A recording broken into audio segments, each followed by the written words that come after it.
Bismillahirrahmanirrahim. Assalamualaikum warahmatullahi wabarakatuh. Bismillah, alhamdulillah, wassalatu wassalamu ala asrofil anbiya'i wal mursalin sayyidina wa maulana Muhammadin wa ala alihi wa sahbihi ajma'in, amma ba'd.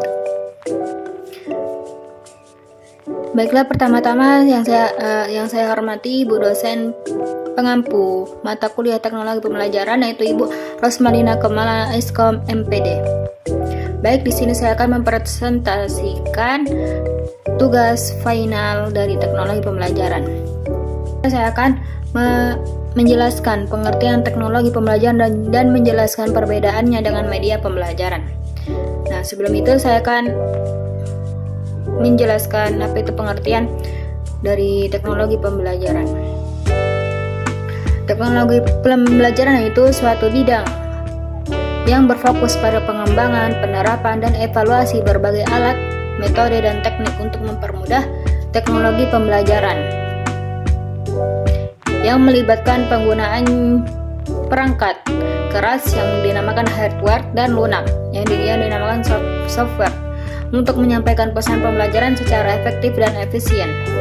Teknologi pembelajaran mencakup berbagai bentuk teknologi seperti teknologi cetak, audiovisual, dan berbasis komputer yang digunakan untuk memproduksi dan menyampaikan bahan belajar. Nah, sebelum kita masuk pada perbedaannya, mari kita menjelaskan pengertian dari media pembelajaran. Media pembelajaran adalah segala bentuk sarana atau alat, materi, perangkat lunak maupun keras, serta fisik orang yang dapat menyalurkan informasi dan pesan dari sumber kepada penerima informasi tersebut supaya agar tercapainya tujuan tertentu dalam proses pembelajaran. Media pembelajaran dapat berupa alat grafis, fotografi, elektronik, atau bahkan barang bekas yang dirancang untuk kebutuhan pembelajaran. Nah, adapun perbedaannya dari teknologi pembelajaran dan media pembelajaran, yaitu yang pertama adanya kedalaman dan komponen. Teknologi pembelajaran melibatkan pengembangan, penerapan, dan evaluasi berbagai alat dan metode untuk mempermudah proses pembelajaran yang mencakup aspek-aspek seperti penemuan, perancangan, produksi, penilaian, dukungan, dan kegunaan. Nah, adapun media pembelajaran yaitu merupakan alat-alat fisik yang digunakan untuk menyampaikan pesan pembelajaran seperti buku, film, komputer, dan lainnya. Media pembelajaran lebih menekankan pada bentuk fisik dan perangkat yang digunakan dalam proses pembelajaran. Nah, yang kedua, adapun tujuan dan fokusnya yaitu tentang teknologi pembelajaran itu berfokus pada pengembangan dan penerapan teknologi dalam meningkatkan efektivitas dan efisiensi dalam proses pembelajaran yang melibatkan berbagai aspek seperti psikologi kognitif, konstruktivisme, dan humanisme. Adapun media pembelajaran itu menyediakan sarana untuk menyampaikan pesan pembelajaran dengan harapan terjadi perubahan perilaku pada peserta didik. Media pembelajaran lebih menekankan pada penggunaan alat-alat dan dapat merangsang pikiran, perasaan, perhatian, dan minat peserta didik. Dengan demikian, teknologi pembelajaran adalah suatu disiplin ilmu yang melibatkan pengembangan, penerapan, dan evaluasi berbagai alat dan metode untuk mempermudah proses pembelajaran. Sedangkan media pembelajaran adalah alat-alat fisik yang digunakan untuk menyampaikan pesan pembelajaran. Yang selanjutnya yaitu saya akan menjelaskan peran penting teknologi pembelajaran dalam meningkatkan kualitas pendidikan di era digital. Nah, adapun yang pertama yaitu penggunaan aplikasi yang maju. Teknologi pembelajaran memberikan landasan ilmiah bagi penggunaan aplikasi yang lebih maju yang akan digunakan secara mandiri oleh peserta didik ketika mereka lebih tua. Yang kedua yaitu strategi dan praktek yang bermanfaat. Teknologi pembelajaran ini memberikan praktek dan strategi yang membantu guru untuk mengajar sesuai dengan perbedaan individu peserta didik, mendemokratisasi informasi di kelas, dan membantu membedakan pengajaran terutama untuk peserta didik dengan kebutuhan khusus. Yang ketiga yaitu meningkatkan efektivitas pembelajaran. Nah, teknologi informasi memungkinkan peserta didik dan guru untuk terhubung secara online sehingga proses pembelajaran dapat dilakukan dengan efektif dan efisien tanpa harus bertatap muka secara langsung. Ini juga memungkinkan materi pembelajaran yang lebih menarik dan interaktif melalui media audio dan visual yang membuat peserta didik lebih tertarik dan termotivasi untuk belajar. Yang keempat yaitu evaluasi pembelajaran yang akurat. Teknologi informasi memungkinkan evaluasi pembelajaran yang lebih akurat dan efektif karena data pembelajaran dapat tercatat secara otomatis dan mudah dianalisis. Yang kelima yaitu akses informasi yang lebih luas. Teknologi memungkinkan akses informasi yang lebih luas dan cepat yang dapat menambah wawasan dan pengetahuan peserta didik. Berbagai perangkat seperti komputer, smartphone, dan televisi dapat digunakan sebagai alat bantu dalam proses belajar yang kini semakin fleksibel. Yang keenam, interaksi dan kolaborasi. Teknologi dapat memfasilitasi interaksi dan kolaborasi antara siswa, guru, dan orang tua, sehingga proses belajar dapat menjadi lebih interaktif dan dinamis. Dan adapun yang terakhir yaitu meningkatkan minat belajar. Penggunaan teknologi ini dalam pendidikan dapat meningkatkan minat belajar anak karena tampilan yang lebih menarik dan variatif yang menghindari rasa jenuh selama mengikuti pelajaran. Dengan demikian, teknologi pembelajaran sangat penting dalam meningkatkan kualitas pendidikan di era digital, terutama dalam meningkatkan efektivitas pembelajaran, memberikan akses informasi yang lebih luas, dan memfasilitasi interaksi dan kolaborasi. Selanjutnya saya akan menjelaskan bagaimana teknologi pembelajaran dapat membantu mahasiswa Prodi PAI dalam mengembangkan kompetensi pedagogik, profesional, dan sosialnya. Nah, adapun teknologi pembelajaran dapat membantu mahasiswa Prodi PAI dalam mengembangkan kompetensi pedagogik, profesional, dan sosial mereka melalui berbagai cara. Yang pertama, pengembangan kompetensi pedagogik, yaitu dengan teknologi membantu dalam pengembangan sumber daya dan proses pembelajaran, termasuk penggunaan teknologi cetak, komputer, dan audiovisual. Nah, hal ini memungkinkan mahasiswa untuk mengembangkan keterampilan dalam desain media pembelajaran, PAI berbasis PAI, desain grafis, fotografi, videografi, dan editing audio dan video. Selanjutnya itu penggunaan teknologi dalam pembelajaran dapat meningkatkan perhatian dan konsentrasi siswa serta motivasi mereka yang pada gilirannya memperbaiki kualitas pembelajaran. Adapun yang kedua yaitu pengembangan kompetensi profesional. Dalam pengembangan kompetensi profesional yaitu teknologi membantu dalam meningkatkan kualitas pembelajaran dengan memanfaatkan berbagai aplikasi dan platform yang memudahkan penyampaian materi dan praktek ibadah yang kreatif dan menarik.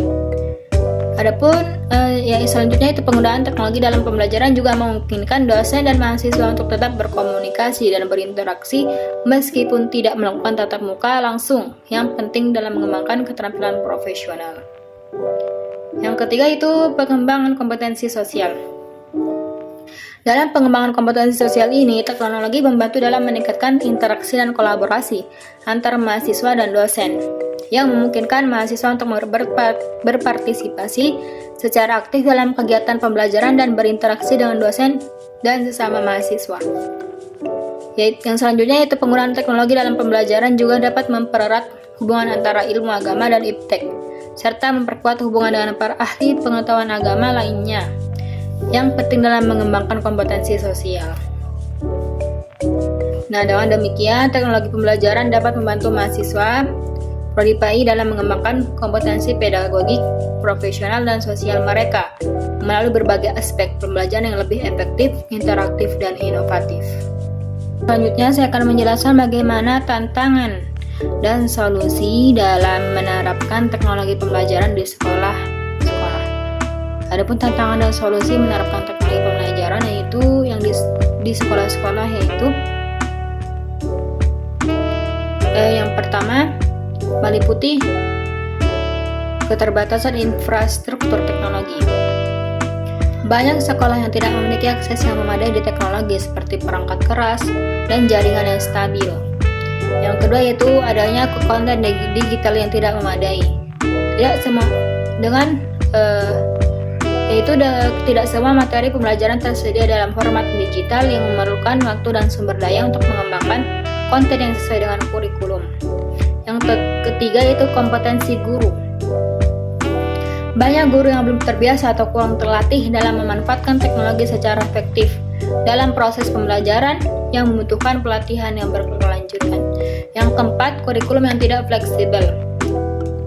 Kurikulum yang terlalu ada pun disebut dengan kurikulum yang tidak fleksibel, yaitu kurikulum yang terlalu kaku dan dapat menjadi penghalang dalam mengintegrasikan teknologi baru yang mungkin lebih efektif dalam mendukung pembelajaran. Yang kelima yaitu biaya tinggi dan perawatan. Perangkat teknologi memerlukan perawatan berkala dan sering kali harus diperbarui yang memerlukan dana dan sumber daya yang cukup. Adapun solusi untuk tantangan ini meliputi solusi yang pertama yaitu peningkatan kesadaran dan pemahaman. Diperlukannya upaya dan berkesinambungan untuk meningkatkan kesadaran dan pemahaman tentang manfaat teknologi dalam pendidikan. Yang kedua, kolaborasi dan pelatihan. Kolaborasi yaitu dengan kolaborasi antara ahli pendidikan, pengembangan teknologi, dan para guru diperlukan untuk mengembangkan konten digital yang relevan dan menarik. Yang ketiga itu diperlukannya dukungan dari pemerintah. Dukungan yang cukup dari pemerintah dan pihak terkait diperlukan untuk menyediakan dana dan sumber daya yang diperlukan untuk memperbaiki infrastruktur teknologi di sekolah-sekolah. Yang keempat, pelatihan guru. Diperlukannya pelatihan guru untuk mendapatkan pelatihan yang berkelanjutan untuk mengembangkan keterampilan digital dan pedagogik yang diperlukan. Dan yang terakhir yaitu pengembangan konten digital.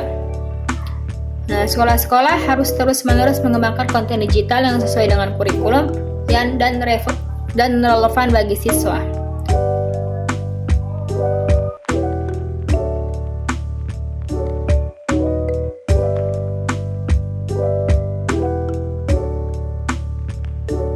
Adapun yang selanjutnya yaitu memberikan contoh konkret bagaimana Anda telah menggunakan teknologi pembelajaran dalam proses pembelajaran Anda di Prodi PAI. Nah, saya akan memberikan contoh yang konkret bagaimana telah menggunakan teknologi pembelajaran dalam pembelajaran PAI. Yang telah saya gunakan teknologi pembelajaran seperti ada dua yaitu Canva dan CapCut dalam proses pembelajaran di program studi pendidikan agama Islam. Yang pertama yaitu Canva. Canva untuk mendesain infografis untuk memateri pelajaran. Seperti contohnya membuat fotografis tentang sejarah perkembangan dalam Islam atau biografi tokoh-tokoh penting dalam Islam. Yang dimana penggunaan ini bisa digunakan sebagai bahan ajar tambahan yang membantu mahasiswa untuk memahami materi secara visual. Yang kedua, adanya Canva ini dapat membuat poster motivasi Islami. Sebagaimana desain poster dengan kutipan dari Al-Quran atau hadis tentang pentingnya ilmu, pengetahuan, dan pendidikan. Yang dimana penggunaan ini bisa dipajang di kelas atau disebarkan secara digital untuk memotivasi mahasiswa. Yang ketiga, presentasi interaktif. Yang dimana adapun contohnya membuat slide presentasi tentang fikih, akhlak, tafsir Al-Quran dengan template yang menarik dan interaktif untuk pembelajaran. Adapun penggunaannya yaitu presentasi ini dapat digunakan pada dosen saat mengajar atau mahasiswa saat mempresentasikan tugasnya. Yang aplikasi yang kedua yaitu CapCut. Yang pertama, CapCut dapat membuat video pengantar materi. Sebagaimana contohnya membuat video pendek yang menjelaskan ringkasan materi yang akan dipelajari, misalnya tentang rukun Islam atau rukun iman atau yang lainnya. Adapun penggunaan video ini bisa diunggah di platform pembelajaran online atau media sosial sebagai pengantar sebelum kelas dimulai. Adapun yang kedua yaitu video tutorial. CapCut ini dapat membuat video tutorial. Seperti contohnya membuat video tutorial tentang tata cara wudhu, sholat, atau haji dengan penjelasan langkah demi langkah. Adapun penggunaan video ini bisa menjadi panduan praktis bagi mahasiswa yang memerlukan visualisasi dari materi yang dipelajari. Adapun CapCut yang ketiga itu dapat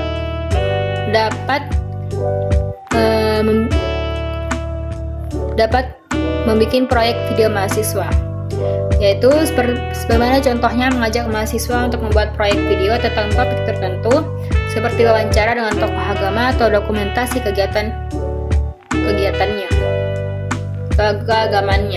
Dengan penggunaan proyek video ini bisa menjadi bagian dari tugas akhir atau penilaian mata kuliah tertentu, di mana mahasiswa dapat menunjukkan pemahaman mereka melalui media kreatif. Nah, dengan memanfaatkan Canva dan CapCut ini dapat menjadikan proses pembelajaran di Prodi PAI dapat menjadi lebih kreatif dan menarik, membantu mahasiswa untuk lebih memahami dan mengaplikasikan materi yang dipelajari. Baik, mungkin itulah presentasi tugas teknologi pembelajaran dari saya. Maaf bila ada kesalahan kata atau ucapan yang saya sampaikan. Billahi fisabilil haq wastabiqul khairat. Wassalamualaikum warahmatullahi wabarakatuh. Terima kasih.